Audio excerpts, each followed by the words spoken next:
coba tunjukkan semangatnya dulu. Takbir. Luar biasa. Pantun dulu nak. Boleh? Berwisata alam naik kereta. Yang menjawab salam saya doakan masuk surga. Assalamualaikum warahmatullahi wabarakatuh.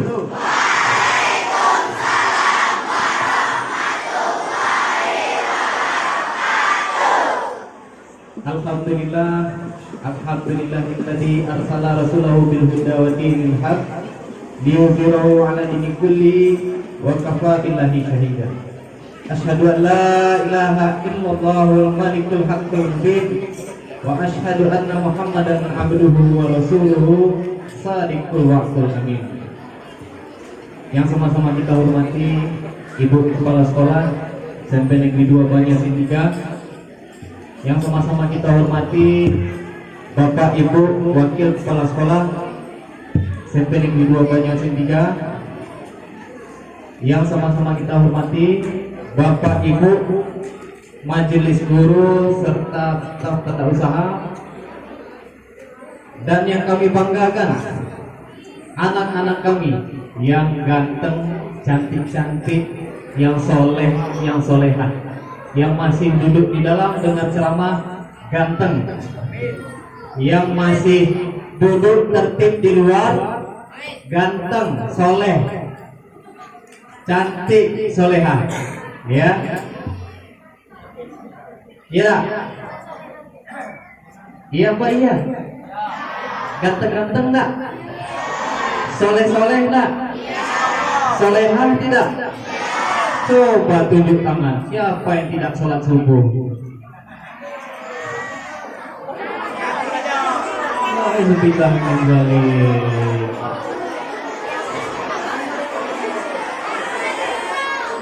Sudah lagi. Malu kita nak, malu. Ya. Gak sholat subuh.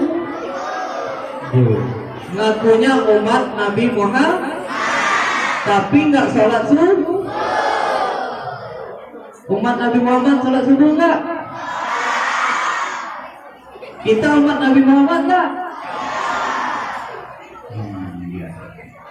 Baik, sebelumnya kita ucapkan terima kasih kepada Ibu Kepala Sekolah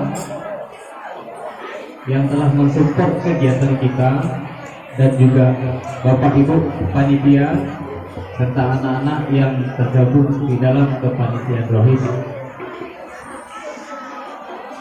Nah, nanti Pak Ustadz merajuk ceramah 2 jam, kalah. Kalau tambah merajuk, tambah sejam lagi ceramah, kalah. Jadi kita sama-sama saling menghargai. Terima kasih kami ucapkan kepada Ibu telah mensupport kegiatan ini, karena tanpa adanya support dari pimpinan, dari pucuk tertinggi, ya, kegiatan kita tidak akan terlaksana dengan luar biasa. Ibu sudah mendukung dengan sedemikian rupa, dibelikan android, ya dah. Senang nggak? Senang nggak? Tapi kalian mau tamat lagi kan? Mau tamat lagi? Nanti minta izin sama ibu, Bu, masih kami lah Bu yang lain. Ya. Ya. Jadi kita berterima kasih, kita doakan ibu kita sehat selalu, berkah selalu umurnya, tambah cantik, dimudahkan rezeki, dimudahkan segala urusan.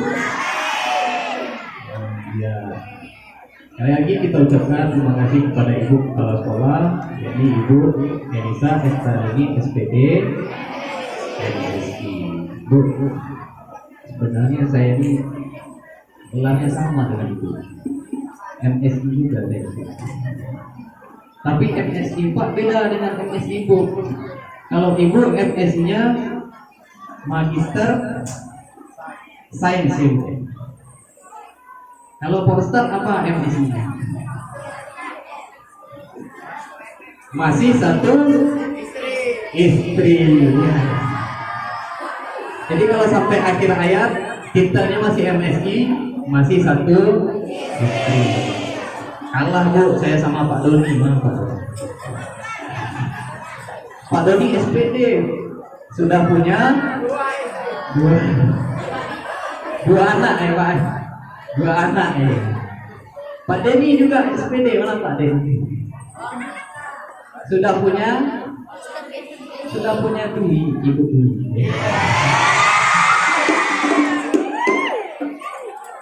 Baik, hari ini kita memperingati Maulid Nabi Muhammad Sallallahu Alaihi Wasallam. Ini patut kita cermati. Nah, ini harus konsen kita. Kenapa setiap daerah orang membicarakan kelahiran sosok ini? Di sini orang memperingati, di sana orang memperingati. Ya, satu Indonesia dari Sabang sampai Merauke yang Islam itu memperingati hari lahirnya sosok ini. Kenapa semua orang di dunia ini membicarakan sosok yang sangat luar biasa ini? Kemarin ada yang bilang, ada yang meletup, Pak, yang di luar aman? Yang di luar masih semangat? Ya. Kemarin ada yang bertanya, nyeletuk, Pak, kan sudah basi Pak, dan sebulan mulai lagi, Pak, basi enggak? Kalau sekarang ditanya enggak, kemarin bilangnya basi. Ya, di Aceh, tahu Aceh? Di mana Aceh? Jawa apa Aceh? Hah? Jawa apa Aceh? Oh bukan, Pulau Sumatera paling atas ya. Bukan Jawa ya. Aceh itu Pulau Sumatera paling atas. Itu memperingati Maulid sampai 3-4 bulan lamanya. Wow, luar biasa. Pak tahu Pak pernah di sana ngajar. Saya pernah ditugaskan itu di Aceh selama tahun. Ya. Nah, ini ada cerita. Jadi ketika peringatan Maulid itu diundang, namanya menasah-menasah atau langgar-langgar musola-musola. Jadi ketika saya sudah datang, hidangan sudah tersusun di depan, makan ya, hidangan makan nasi lauknya beragam macam. Jadi Pak Ustadz datanglah ke depan, ngambil nasi satu bungkus, pakai bungkus daun pisang. Nah, dia ada waktunya. Ketika waktunya datang, baru boleh ngambil nasi, ngambil lauk. Pas waktunya sudah dimakan, nah silakan Pak. Saya buka nasi, saya makan. Saya lihat kanan kiri, nggak ada lauk lagi, habis semua. Baru datang orang bisikan, Pak, makanannya dibawa balik. Bukan makan di tempat, dibawa balik. Ya sudah, kena malu saya bungkus lagi. Tapi nggak ada lauk, nasinya aja. Jadi di Aceh itu sampai 3 bulan, 4 bulan mereka merayakan, mereka memperingati hari lahirnya Nabi Muhammad Sallallahu Alaihi Wasallam. Kenapa sosok ini luar biasa? Ya, karena disegel dalam Al-Quran. Ya, disegel dalam Al-Quran. Apa kata Allah? Laqad kana lakum fi Rasulillahi uswatun. Apa artinya? Telah terdapat dalam diri Rasulullah uswatun hasanah, suri tauladan yang baik. Untuk siapa? Untuk Makanya kita memperingatinya Pertanyaannya, why? Tadi kan sudah pidato bahasa Inggris. Ustaz sedikit bahasa Inggris juga kan? Why? Kenapa kita memperingati? Kenapa? Itu dengan meneladani sifat Rasulullah Sallallahu Alaihi Wasallam. Kita baca sama-sama. Mari kita tingkatkan keistiqomahan dalam beribadah dan berakhlakul karimah menuju Rasul derajat Pancasila. Akhlakul karimah. Siapa yang pemilik akhlakul karimah itu? Rasulullah Muhammad Sallallahu Alaihi Wasallam. Apa kata Rasul? Innama bu'istu liutammima makarimal akhlak. Sesungguhnya aku diutus untuk menyempurnakan akhlak. Oke. Berbicara sosok yang mulia, tentu kita berbicara sejarah, ya, agar kita lebih apa? Lebih mengenal dengan Nabi kita, Nabi Muhammad Sallallahu Alaihi Wasallam. Nabi Muhammad itu lahir kapan? Ada yang tahu? Hah? Tanggal berapa? Hah? Tanggal 1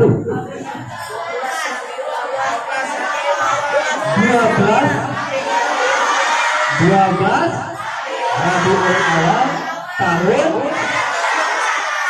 Awal tahun ya.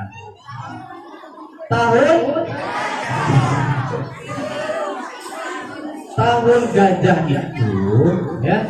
Kalau orang, nah jadi gini, orang Arab zaman dulu itu menamakan tahun itu sesuai dengan peristiwa besar yang terjadi, ya. Saking masih minimnya ilmu, mau kita sama dengan orang itu, ya. Tahunnya tahun berapa?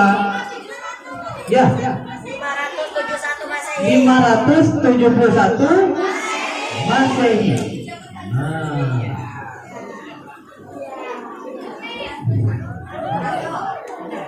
Tahun berapa? 571 Masehi, bertepatan dengan tahun gajah. Kenapa tahun gajah? Jadi ceritanya tadi, ya, yang pidato bahasa Inggris sudah diceritakan tadi. Paham nggak ceritanya yang pidato bahasa Inggris tadi? Oh, sudah diceritakan tadi itu. Nggak ada teksnya di bawah. Jadi ketika itu datanglah pasukan Abraham. Abraham ini adalah raja di bawah Imperium Roma waktu itu. Ya. Dia ini datang hendak menghancurkan Ka'bah. Karena apa? Karena melihat Ka'bah ini selalu didatangi orang dari seluruh penjuru dunia. Jadi dia ini merasa tersaingi. Abraham ini datang, sampailah kabar kepada Abdul Muthalib. Siapa Abdul Muthalib? Siapa Abdul Muthalib? Kakeknya Nabi Muhammad Sallallahu Alaihi Wasallam. Ketika itu Abdul Muthalib merupakan pemimpin di kota Mekah. Sampai kabar kepada Abdul Muthalib instruksikan ke penduduk Mekah, wahai penduduk Mekah, kita keluar, kita tinggalkan Mekah, kita kosongkan Mekah. Ya, jadi singkat cerita, di perjalanan Abraham dan tentaranya datang, bertemu dengan Abdul Muthalib tadi. Nah, jadi kalau orang Arab zaman dulu, mereka punya ternak, mereka mengembalakan ternaknya itu di luar kota, ya, di luar kota Mekah. Jadi selama dalam perjalanan, Abraham ini mengambil hewan-hewan ternak tadi, berpapasan dengan Abdul Muthalib. Abdul Muthalib bilang sama Abraham, apa yang dia bilang? Wahai raja, wahai Abraham, kembalikan hewan ternak kami. Kembalikan hewan ternak kami. Jadi mintanya hewan ternaknya. Akhirnya raja mengembalikan, Abraha tadi mengembalikan. Tapi dia heran. Dia heran, ini orang kotanya mau dihancurkan, tempat ritualnya mau dihancurkan, kok yang dimintanya cuma hewan ternak? Kok dia tidak mohonlah jangan hancurkan Ka'bah. Jadi Abraha tadi suruh asistennya, anak buahnya, coba kau tanya dengan pemimpin Quraisy, kenapa kau cuma minta ternaknya baik? Apa nak minta memohon ampun, minta jangan hancurkan Ka'bah? Apa jawab Abdul Muthalib? Yang kami punya hanyalah hewan, sementara Ka'bah sudah ada yang punya. Aku sarankan engkau jangan menghancurkan. Tapi kalau kau mau menghancurkan Ka'bah, kau akan berurusan dengan yang punya. Akhirnya Abraha dengan sombongnya, dia merasa punya power, kekuatan. Dia bawa tentara bergajah. Gajah yang paling besar itu namanya Mahmud. Mahmud. Ada yang nama Mahmud di sini. Ada yang nama Mahmud. Saya ingat kalau punya teman namanya Mahmud, badannya pasti besar-besar. Mengingat gajahnya Abraha. Jadi gajah tadi setiap mendekat ke kawasan Ka'bah itu berontak. Jadi berontak. Mau dekat lagi berontak lagi. Akhirnya diikat pakai rantai Ka'bah itu, diikatkan ke gajah tadi dan akan ditarik, akan dihancurkan. Dan dengan kuasa Allah, Allah mendatangkan segerombolan burung yang membawa batu dari neraka. Apa suratnya dalam Al-Quran? Surat Al-Fil. Apa enggak surat Al-Fil? Coba kalau apa? Alam tarukai.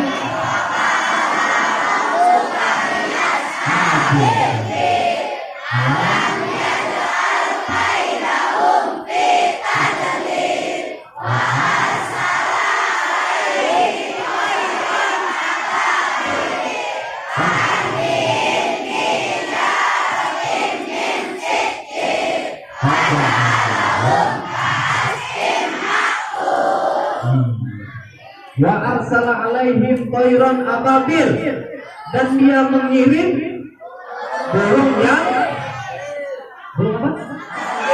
Burung apa namanya? Seperti apa burung ababil? Dia itu kalau kata Imam Ibnu Katsir ya, bukan kata Pak Ustaz. Kata Imam Ibnu Katsir, burung yang dikirim Allah itu seperti burung walet yang keluar dari lautan dengan gesit, dia membawa batu dari neraka. Masing-masing burung itu membawa 3 biji batu, lalu dilempar dan bergajah. Ababil itu artinya berbondong-bondong, bukan nama burung ya, karena tidak disebutkan dalam Al-Quran nama burungnya apa. Yang disebutkan burung yang berbondong-bondong. Ya, singkat cerita, hancurlah pasukan Abraham. Di tahun yang sama lahirlah sosok yang mulia, sosok yang akan merubah tatanan dunia, sosok yang menjadi panutan dunia. Bahkan di dalam bukunya seorang non-muslim, seorang Nasrani, dia menulis 100 tokoh yang berpengaruh di dunia. Nomor 1 yang diletakkannya adalah nama Nabi Muhammad. Penulisnya itu bernama Michael Herd. Siapa namanya? Michael Herd. Biar kita tahu juga, kalau orang tanya Michael Herd tulis itu, kan? Oh, tahu ya, luar biasa ini. Itu. Kemudian Rasul itu lahir dalam keadaan yang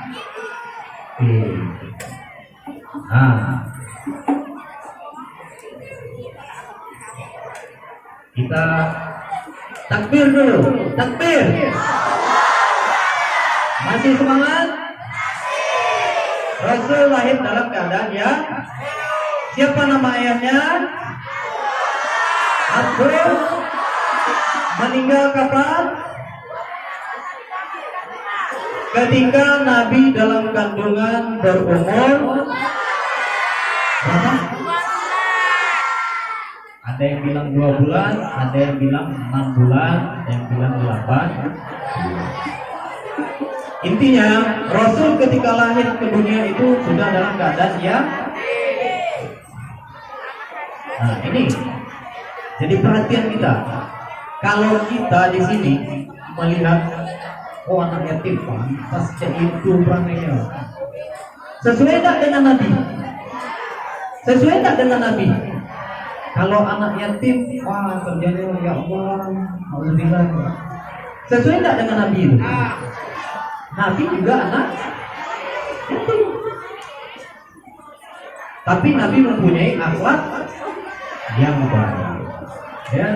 Kemudian Rasul itu lahir dan diasuh, disusui oleh siapa yang menyusui Rasul? Halimah Sa'diyah. Jadi Halimah itu datang berombongan ya. Mereka itu dari suku Badui, suku pedalaman. Mereka datang berombongan, sukunya mencari anak untuk disusui. Ya, jadi kerjanya orang suku Badui itu seperti itu. Halimah ini datang ke Mekah itu paling terakhir datangnya, karena dia punya keledai yang kecil, lemah. Akhirnya singkat cerita Halimah ambillah Rasul. Ketika balik, Halimah paling dulu sampai di kampungnya dengan keledai yang sama, keledai yang kecil yang dia berangkat tadi itu.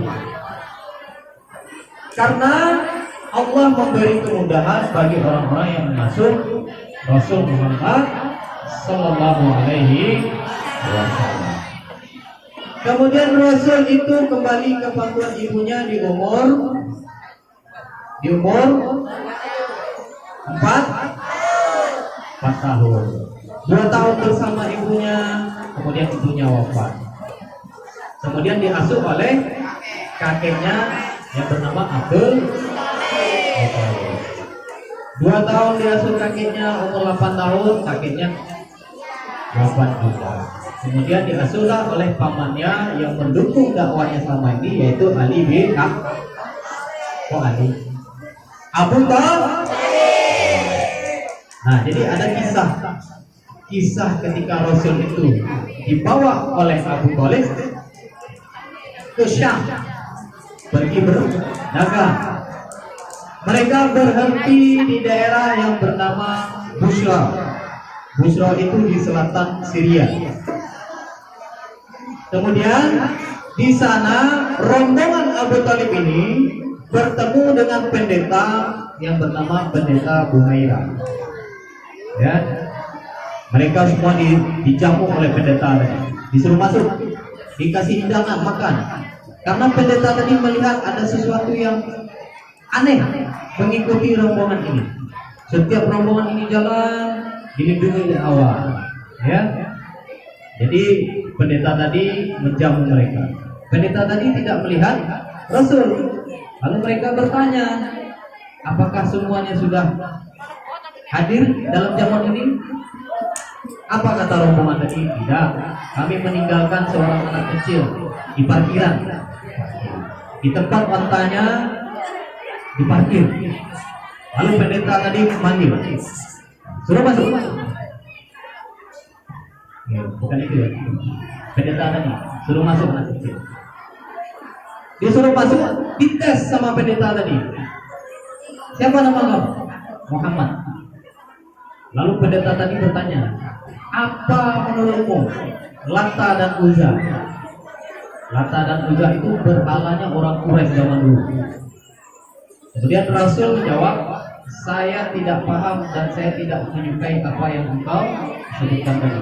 Pendeta tadi ini ciri-ciri kenabian. Lalu untuk lebih memastikannya lagi, pendeta Buhairah tadi mencek fisik Muhammad kecil tadi.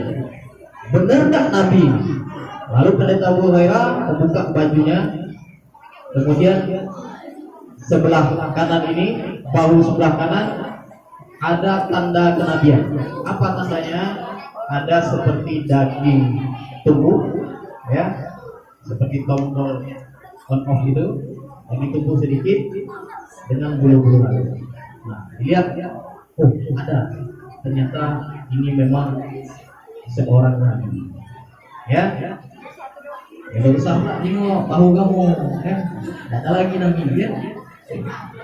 Kalau ada tumbuh di sini berarti bukan tanda kenabian, ya.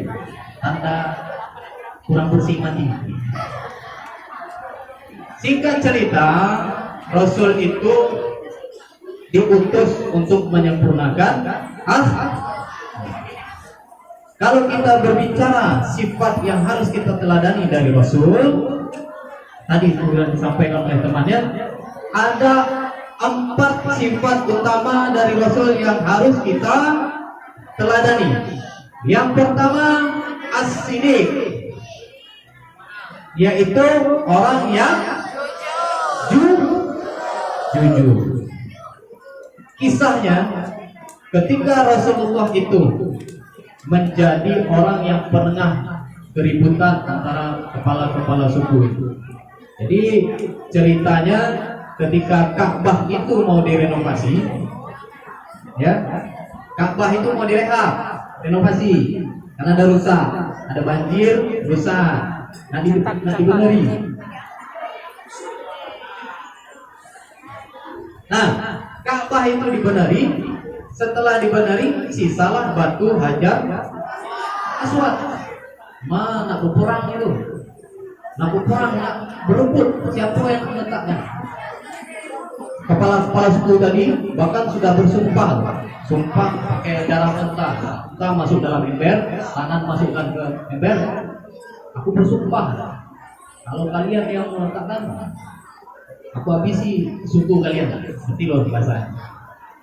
Lalu mereka bertanya pada seorang tua, orang tuanya di Mekah itu orang bijaksana, bagaimana caranya solusinya? Nah, jadi kita tunggu orang yang pertama kali masuk lewat pintu gerbang masjid sebelah sana, maka dia yang akan memutuskan perkara ini. Dan qadar Allah yang masuk pertama adalah Nabi Muhammad. Lalu orang Quraisy itu berteriak, "Asadikum amin, asadikum amin." Dia adalah orang jujur yang terpercaya. Jadi Rasulullah itu orangnya jujur, asli, ya. Kemudian untuk kita meneladani sifat jujur itu, nah ini agak repot. Ini agak repot, susah.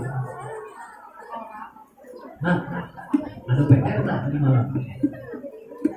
Aduh Pak, tapi kami lupa.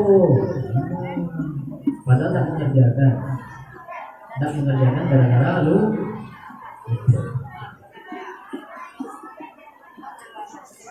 Atau kata temannya tadi, belanja di kantin. Jamaah, jamaah. Belanja di kantin, makan 5, bayar 3, 7,5. Nah itu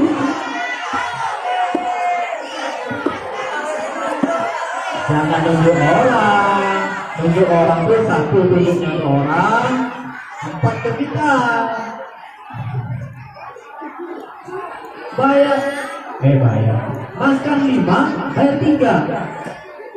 Yang parahnya lagi tidak bayar, minta sok. Ya Allah.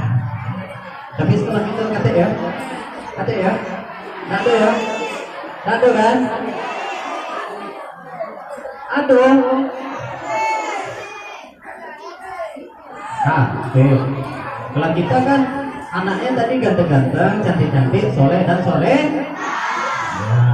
Jujur, asli deh. Sifat pertama. Kemudian amanah, terpercaya. Jadi Rasul itu, nah ini pertanyaan Pak, Nabi Muhammad itu kaya atau miskin? Nabi Muhammad kaya atau miskin? Berubah, tadi miskin, sekarang kaya. Hah? Sederhana. Nabi Muhammad itu, Muhammad udah itu kaya, bisnismen kan, pedagang yang sukses. Saking kayanya Rasul itu, ketika menikah dengan istri pertama, siapa namanya? Khadijah binti. Khadijah itu adalah seorang konglomerat wanita.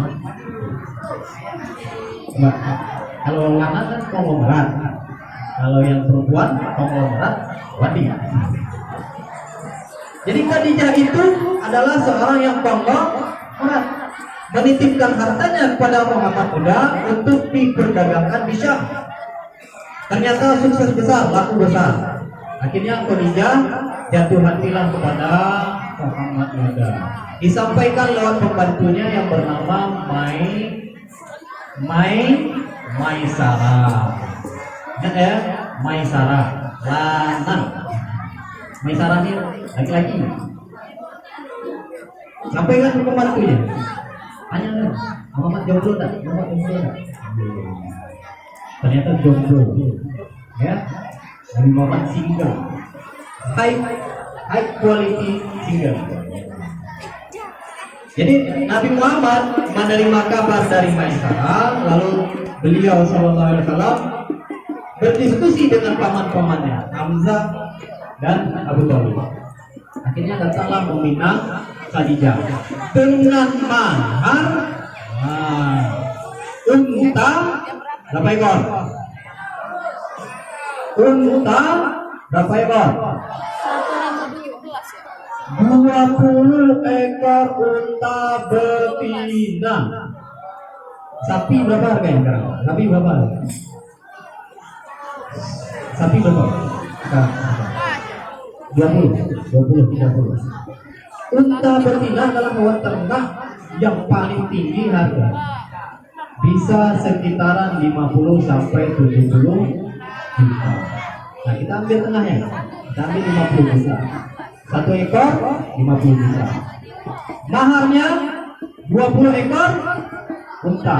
20 kali 50 berapa? 1000 juta. 1 M. Nah, maharnya menikah 1 miliar. Siapa yang bilang Nabi miskin? 1 miliar. Kalau kita, aduh, Ustaz, mana dulu mana berangkat pasar? 1 miliar. Nah, jadi anak-anak Pak yang perempuan, hati-hati ya. Jangan mau diajak pacaran dengan yang baru ya. Lihat dulu. Dia ini rajin tak? Cerah tak masa depannya? Aku pengen jak Nabi Pak. Mahal aku 1 miliar. Wah, itu. Jangan mau berangkat sholat. Habis itu kamu gawe ke sumur, gawe ke dapur, ngurus anak. Nah, tapi kalau tidak sanggup, baru berlaku hadis Nabi yang kedua. Perempuan yang baik adalah perempuan yang memudahkan mahar. Hingga cerita, ya, Rasulullah itu amanah. Dalam berdagang beliau amanah, ya, dalam berbisnis beliau amanah. Bahkan ketika seseorang menitipkan barangnya di pasar Ukas, pasar di Madinah, pasarnya komunitas Yahudi, orang itu terlupa. Tapi Nabi masih menunggu sampai 3 hari. Saking amanahnya Rasul itu, Rasul menunggu barang orang titipan tadi. Orang sudah terlupa, udah 3 hari baru ingat. Koper tinggal di pasar. Pas balik ternyata Rasul masih di sana. Jadi kita harus meniru Rasul. Kita amanah enggak? Amanah tidak? Amanah enggak? Kalau disuruh nyatet isi ceramah berarti dikasih tuh, dikasih amanah tidak? Amanah tidak? Mana catatannya yang bilang dia amanah ini?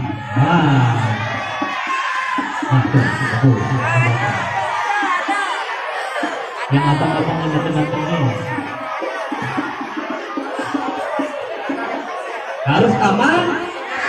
Dan berapa? Dan berapa sifat? Dan berapa? 2. Yang pertama tadi apa? Jujur. Yang kedua amanah. Yang ketiga fatonah. Apa fatonah? Cerdas. Cerdas, das. Ya, Rasul itu cerdas. Coba kamu perhatikan. Rasul itu maksum. Maksum itu artinya terbebas dari dosa. Sudah dijamin masuk surga. Tapi suatu ketika berbuat. Tapi suatu ketika Aisyah melihat Rasulullah itu tengah malam sholat sampai bengkak lagi. Sampai bengkak lagi Rasul itu sholat malam. Ya, ditanya sama Aisyah, ya Rasul, kau kan sudah dijamin masuk surga, kenapa engkau masih sholat? Kenapa engkau masih sholat seperti ini? Jawaban Rasul apa? Apakah salah aku menjadi contoh untuk umatku? Nah, bayangkan orang yang sudah dijamin masuk surga, sholatnya masih seperti itu sampai bengkak